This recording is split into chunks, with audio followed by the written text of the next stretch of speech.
من تعن الوجوه لجوده وله سجود أوجه عجباه سبحان من شهدت بوحدته الورى رب تعالى لا إله سواه.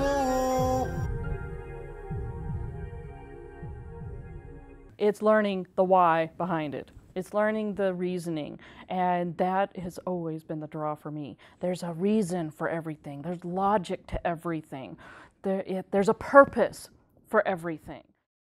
Assalamu alaikum and welcome again. Brother Khalil, I've known you for several years now, and I know your passion for justice, your passion for the truth, your passion to give, really. You are a giver, and you want it at the beginning to share your faith and bring people to salvation through your Christian understanding. Now you are a Muslim, you are trying to bring Muslims and non-Muslims to the right path, to the truth, and to justice at the same time. You became a Muslim now, and you joined a different community, different culture, different faith. Give us your impression when you walked into this path and you walked into that mosque. What comes into your ways, whether from the Islamic side or your family, your friends, your environment in general? What happened in your life there? Well, I'll take it in sections. The Muslim community welcomed me with open arms, a smile, and basically like, welcome home. We're glad to have you. So there was just this warm, inviting feeling for the Muslim community, and nothing but just pure love and affection for somebody who wanted to embrace their faith. As I was finishing my senior year, and I was on this journey that led me to the mosque and to want to be a Muslim. If we back up a little, I was engaged to a woman who I'd met in college, and we had dated for almost 3 years. And we had planned to marry as soon as I graduated. And when I was on my spiritual journey, I was more or less keeping it to myself. It wasn't anything that had to do with our relationship, and I just came to her after I finished my studies and said, there's something I want to share with you. And I'm excited, and I want you to know that I've been studying and I actually want to be a Muslim.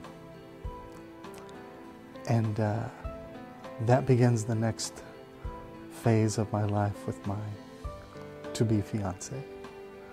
Wow. Your family, their reaction, their acceptance or non-acceptance, your friends, how did they react to this change in you? Everybody that I knew looked at this as pretty much a phase I was going through. I would think that they listened and they thought, he'll get over it and we'll just show him we still love him and everything will be fine. So I can't remember any real negative experience. This has been since 1989, so 24 years ago. But when I think back, I don't remember any negative words or fights or discussions or harshness. It was just people listening to what I'd gone through and saying, well, you know, we love you, we still care about you, and the unsaid thing would be, when you get over it, we'll be here. So as the years went on, and you know, I like talking religion, I like sharing it, I like discussing it. I would have many opportunities to do so, but most of the opportunities would end with my enthusiasm going up and their enthusiasm going down, and back to we love you, and we'll we'll pray for you and you pray for us, kind of thing. Beautiful.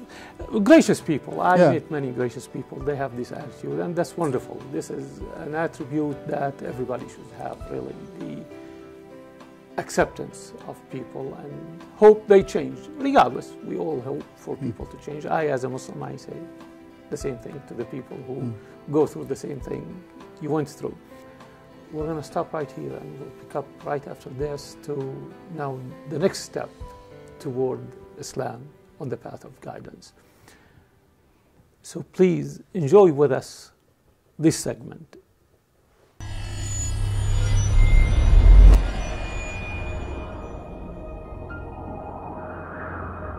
So we went up there, and that's when he told his dad and I what he had become. And Bill and I, we didn't have any idea what is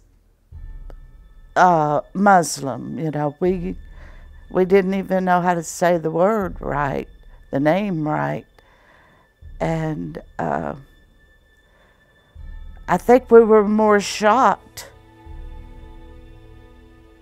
We saw how excited he was, but we went back to the motel and we'd cry and talk and, you know, and he said, well, Mary, if this, I don't know anything about it, but if he's happy, we should be happy. And I remember praying, dear Lord, if this is your will, okay. If it's not, please tell me what to do, because I have no idea of what I should do or how I should feel. He quit drinking, which I was thrilled about. He didn't gamble anymore, and I was thrilled about that. And so the changes that we saw were good. Spiritually, I saw him grow, and I was thrilled. But I was worried too, because like I would tell him, because he was trying to explain it to me. And I still have this. What do I do with Jesus? I've been taught all my life that he was my Lord and Savior. What do I do with Jesus? And he said, still believe him. Still believe in him. But in my mind, no, I can't just push him aside and say there's one God. I believe there's one God, but I believe in the Trinity, the Father, the Son, and the Holy Spirit.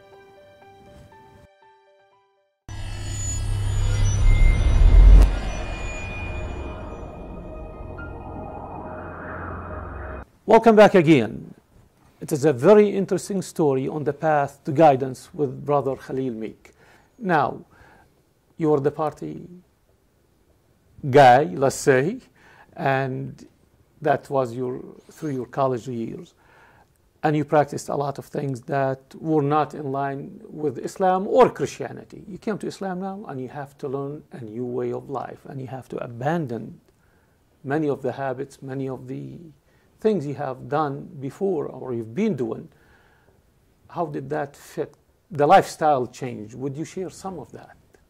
You're a handsome guy. You have all the opportunities at every aspect of the party life. You have a fiancé, and you led a life of, let's say, joy or playfulness. All of that has to stop. Well, what did Khalil do? When I embraced Islam, or at that time, what the name was? We didn't share that with our viewers. My given name is James Eric Meek.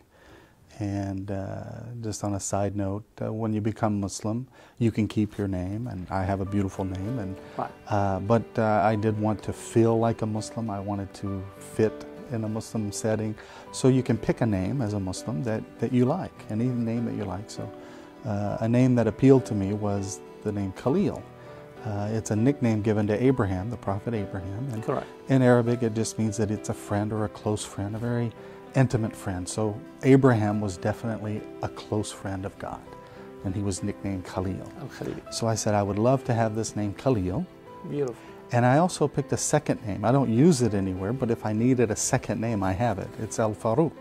Allah. And I'm told in Arabic that Al-Faruq it was a nickname given to one of the companions of the Prophet named Omar. And Omar had this nickname because he was very decisive. Al-Faruq means decisive, distinguisher, someone who can tell the truth, you know, from the falsehood. So I like both names. And because I'd gone through an experience similar, and I said, well, I want to be a friend to everybody, and I want to be somebody who can decipher the truth. So Khalil al-Faruq is a friend of one who can distinguish between the truth and the falsehood. So Beautiful, beautiful. Now the lifestyle, the changes started. well, I graduated college, and my senior year wasn't a party year as it had been before. So I was serious about the intention to become a minister and the reflection. So I had started living a much better life. And so by the time I graduated and I wanted to be a Muslim, I was ready to be a Muslim. I just didn't know what that meant. I didn't know, I didn't study Islam. I studied the theology of Islam. And the theology attracted me. And now I needed to understand how to practice the faith of Islam.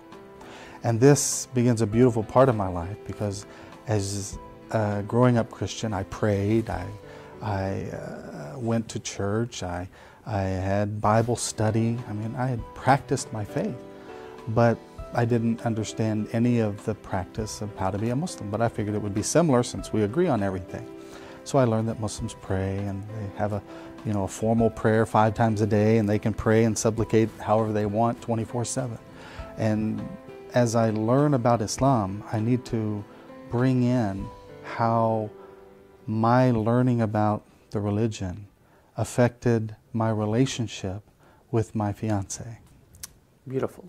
We're going to hear from Safiya herself about this part or this step on the path to guidance.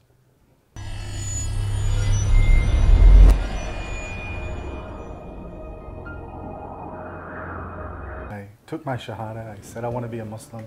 I'm all excited. I go back to the house and I want my fiance to know how excited I am. So I come to her and I say, Safiya, well, at the time, Karen, there's something I want to tell you. And I'm real excited about it. I became a Muslim today.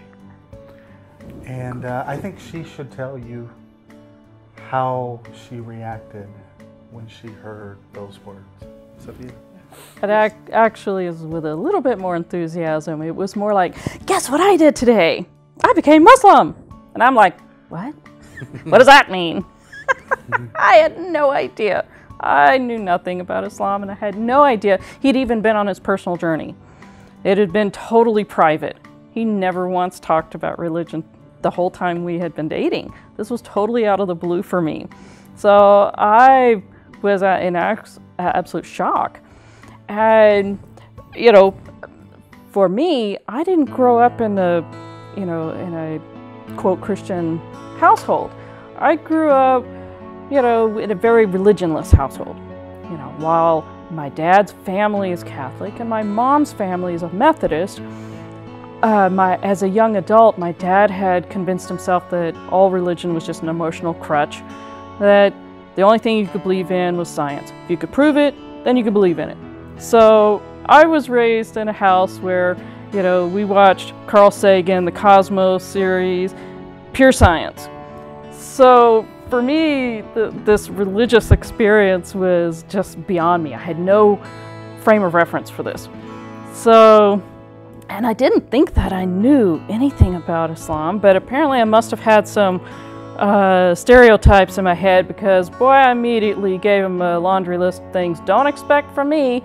I am not going to cover and I'm not going to do this, I'm not going to do that. Start giving it this long list. He immediately was like, yikes, okay, you don't have to do anything. Just let me be Muslim. You do whatever you want. So I trusted him and we went ahead and we got married. No, that's cutting it a little short. In other words, I became Muslim, right, because I believed in the theology. I wanted to be a Muslim. I'm all excited. The next few days I go to the mosque and people start teaching me the practice of Islam. So I had no idea that Muslims, let's say, didn't eat pork.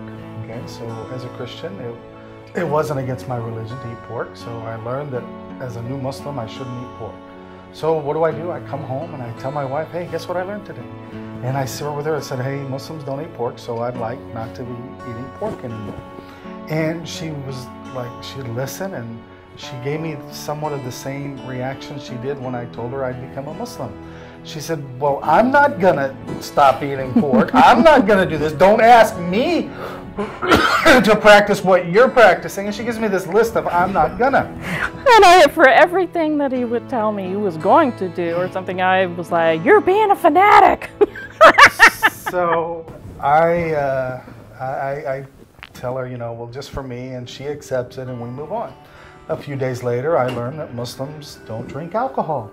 So I say, well, this is something I want to practice, and I get the same reaction. And the next day I learned that, Muslim men don't wear gold. They can wear silver or diamond, but not gold. I already had a wedding band picked out.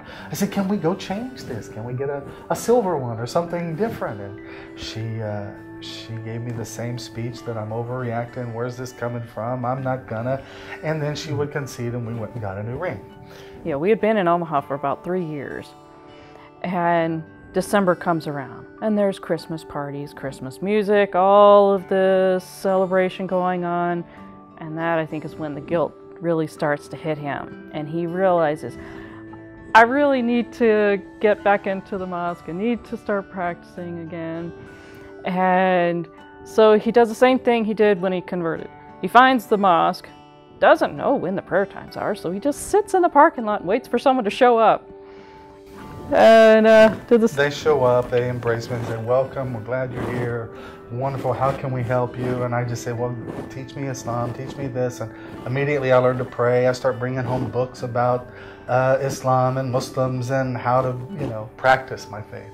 And I'm all excited now. I've settled down, my job's good, I'm married, things are wonderful. And I immediately become very excited again about learning Islam and practicing. I believed in the salvation, I believed in the theology, and now I was excited to practice.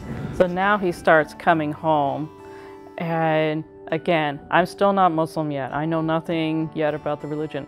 He comes home, opens door, assalamu alaikum, and I'm like, what language are you babbling at me? I have no idea what you're telling me. Just speak English. I have no idea what's going on. He would bring home these wonderful videotapes, those interfaith debates with Ahmadinejad and Jamal Badawi, and he would start reading these books and watching these debates. And so I got curious. I just wanted to see what kind of cult has my husband gotten into? What do I have to look forward to in the future? What can I expect? And so I would kind of start watching these videos over his shoulder, and while he would be at work, then I would pull the books out and start reading them, trying to figure out, okay, where's that little aha I can get you with? And those videotapes were amazing, because here I came from this very religionless background, but like I was mentioning, it was all about science. If you could prove it, believe in it.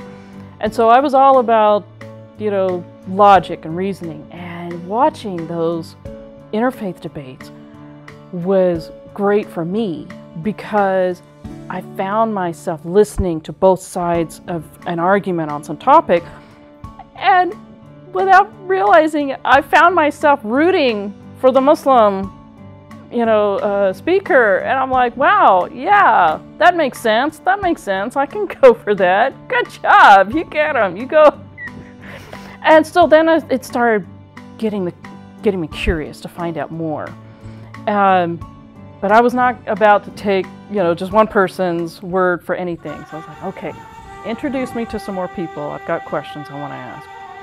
So he started asking around, and he found that there were some families that held a halakha every Friday night. I went back to the mosque and said my wife would like to meet other Muslims.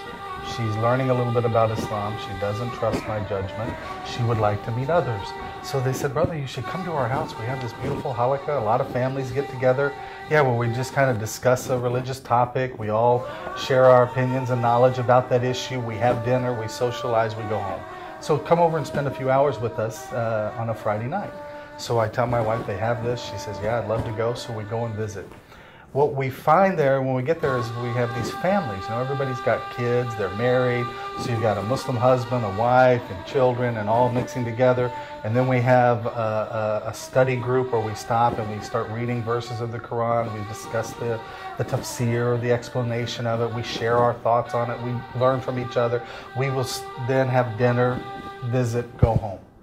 Well, she and I participated in this first halaqah, and she can explain her experience. During the process of the evening, it came time for prayer time.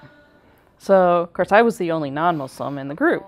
So I'm sitting back on the couch, and everybody else gets ready for the prayer. They're all standing, getting in their lines, and they start praying, and I'm watching everybody. And they're all facing the same direction, standing side by side, doing the same movements all at the same time. And there's just something magical about that. Coming from my religionless background, but there's something that just draws you in about that. It was like there's something inside of me calling out, wait for me! And so that got me curious about the prayer. So then I think the next day I went to Khalil and was like, okay, I'm not ready to be Muslim, but I'm curious about the prayer. Teach me how to pray. She says, can I join you in the prayer? Can I pray with you? So I'm like, I don't see why not. So the next Friday we go. She decides to get in line, pray with us. She's not Muslim, but she just wants to feel something that's inside of her. So she prays with us. We come back the next week. This is only a couple of weeks. And I come back home maybe after the second, third halaqah, and she says, I'm ready. I'm ready to be a Muslim, but I'm not gonna. And she starts rattling off a list of things that, even though she's okay with saying she's a Muslim, she's not going to do 1, 2, 3, 4, 5. And I'm thinking, this is good. It's going my way. She wants to be a Muslim. She wants to pray. So, yes, that's fine. And I guess just to make a long story short, she has, over the years, as she learns Islam, she practices Islam, she has applied upon herself everything she said she would never do. She now is a proud Muslim, a proud practicing revert who thinks that Islam is so beautiful and so wonderful that she just at times gets frustrated why other people don't really get it. Take us through.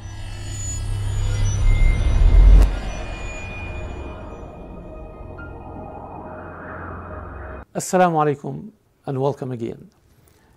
You became an active in the Muslim community and you became famous among the Muslim community for that. Tell us a little bit about your activities and what you are doing now. Well, here in Louisville, I was blessed to be part of a new community of Muslims. It was a small community, maybe 100 families, that decided they wanted to build a mosque. There was no mosque or prayer with the community. Okay, so in Louisville, this small community now is thinking about building a mosque. Yeah. And so alhamdulillah, we all Khalil is a part of the community. I'm part of the community. I get excited about it. So 5 or 6 of us, start the effort of finding a property and starting a community, and the whole community supports the project. So I was one of the founding members and one of the board members of the Islamic Association of Louisville Flower Mound back in 1994, 95 when we started. And then because I was active and I was enjoying the practice of Islam, as a member, a board member of a mosque, you would get invited to other functions in the leadership of DFW, so I would attend. And then I became introduced with all the organizations around the DFW Metroplex and who was active and who wasn't. And one of the organizations that attracted my attention was the Council on American Islamic Relations, CARE. DFW had a chapter and was working, and I liked what I heard about them. I liked what they were doing. I was passionate about social justice. So I actually joined the CARE board and was fortunate to serve the community as a member of CARE for several years and became the president of CARE. And while this was taking place, the 9/11 happened in 2001, and that caused a lot of chaos. Chaos in the Muslim community is a good word, chaos. Yeah. And because of that chaos, people were actually, showing up missing, and we were hearing reports that people didn't know where their family members were. They'd been detained, they'd been picked up and taken to an immigration facility. They were no longer there, they were somewhere else. Nobody could find them, nobody knew where they'd been, nobody knew what happened. And so we saw a lot of this chaos and these civil rights and civil liberties issues, and the organizations that existed didn't have the capacity or the mission to deal with it. And here in Dallas, the community thought that it would be good for an organization to be formed that could help in that capacity and to serve in that capacity. And I was invited to a meeting to discuss an idea of creating a legal fund that could help the Muslim community through this process of chaos. And the idea to form an organization called the Muslim Legal Fund of America was created, and I was part of that discussion. And then I was part of one of the founding members who helped write the vision, the mission, the bylaws. And then my excitement for just wanting it to succeed led me to join the board. And then I eventually became the president of the board. And then after founding the organization and part of it in 2001 and 2008, I became the full-time executive director of the Muslim Legal Fund. The position you're serving that I'm now, currently and holding. that gives you an opportunity to serve the community, not only in Dallas and Fort Worth area, all over the country. We're gonna listen and watch what Brother Khalil says and does every day during his work to help the Muslim community, help those who cannot defend themselves, and they are supposedly in trouble, but they cannot afford their defense financially, how Khalil and the Muslim legal funds can come to help them.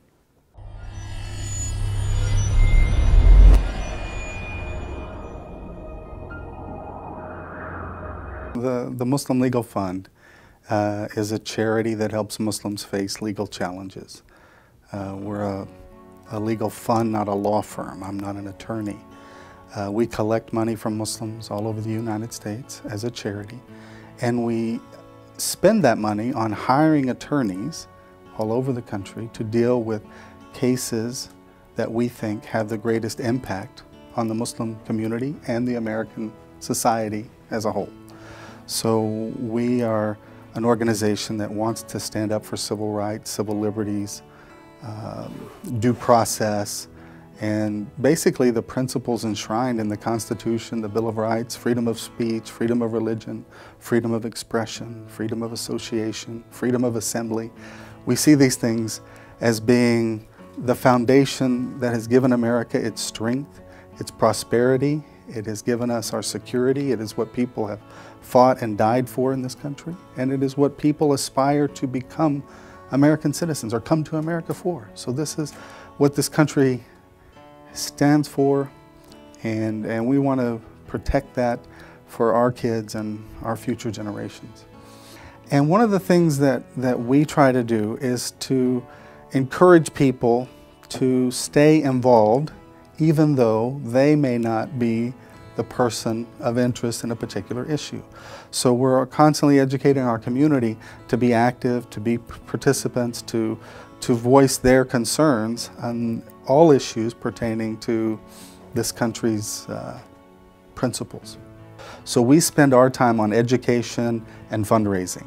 So I'll spend the early part of the week, Monday through Thursday, trying to set up appointments to go visit people and to talk to them about the work we do and to set up an educational program in their community to where we can come and spend time learning our rights in America and how to stand up for civil rights and civil liberties. Learning the patience. I guess you don't even realize that you're being gifted from Allah with patience. It just seems to kind of come naturally. When we were first married, I was very, possessive. I didn't want him, if he had to go on a business trip, I hated that. It was like clawing at him. No, please don't go. Now, I guess we're so comfortable with each other. We're so, we have such a deep connection with each other that it doesn't bother me if he goes away. Not that I don't miss you,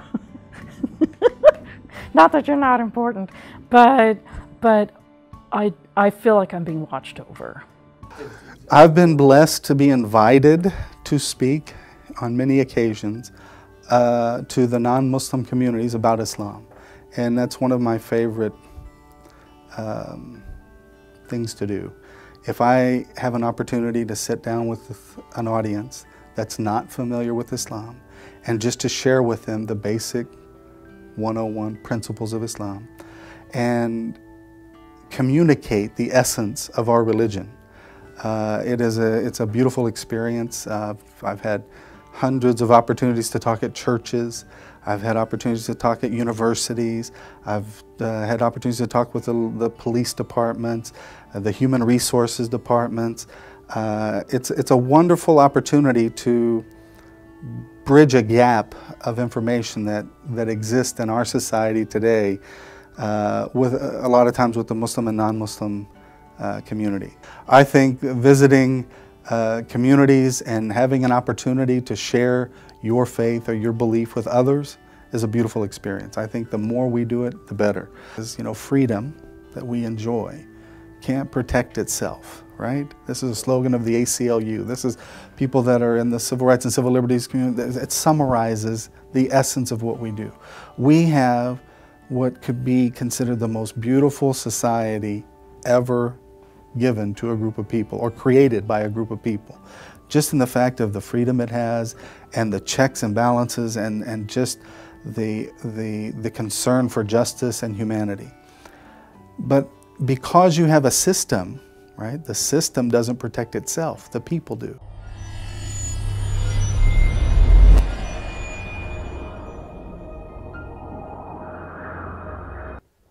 Welcome back. Brother Khalil, it's been a wonderful story. I wish we have more time, but we want to close with a few words of wisdom, if you might say, from you to the people who are watching this today or at any time, Muslims or non-Muslims. What advice you would give to both, those who are seeking a spiritual home, let's say, and for those who are Muslims already, but they are not up to the standards that they should be adopting or practicing? Would you share something with us about that issue? Well, my advice to myself and the Muslim community is to be proud to be a Muslim, to be proud to practice your faith, and to try to make a difference every day in your own circle of influence by your own personal conduct. The reason I say that is I love to debate, I love to discuss theology, I enjoy it. I enjoy disagreeing or agreeing to disagree and having that, a position to defend. But I see it very limited in its effect on people, right? I've never changed somebody's mind in a debate. I've never converted somebody to Islam by giving them the tactics or an argument. But what I have seen in my own life, what I've seen in other people's lives, and what I've heard from hundreds of Muslims or people who convert or embrace Islam, it is the actions of others that they see the beauty of Islam, that attracts them to want to learn more or to understand our faith better. As an example, when I'm inviting the Dallas Theological Seminary to my house to debate, to argue in a nice way, we do this for hours. But at some point during that conversation, I have to stop and tell them, just give me 5 minutes. I have to say my prayers. I'll be right back. We'll continue. I have seen time and time again that my words that I've expressed for 2 hours fall on deaf ears as compared to taking 2 minutes to pray and everybody wanting to know, well, what do you say in that prayer? What is this about? Tell me more about what you just did, not what...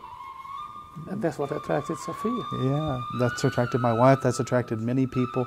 We have examples from all over the world of people being attracted to Islam by people practicing their faith. So I would say what the Quran says with that explanation is this: "O you who believe, believe. right? In other words, go ahead and show it. Be proud of it. Just be a Muslim, right? And invite your neighbor, invite your friends, and just, you know, let them get to know you, and let that take its own course.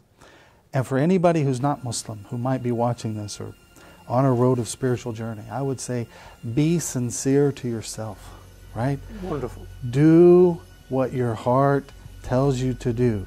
Go in any direction. Study all truth. Seek and you shall find. Ask and you shall be given. So be sincere and move. Be sincere and faithful to yourself. Thank you so much. It's been wonderful being with you. And thank you for watching. We hope the story of Brother Khalil will help you on your path, whoever you are, a Muslim or non-Muslim. It was really inspiring. May God be with you. Assalamu alaikum.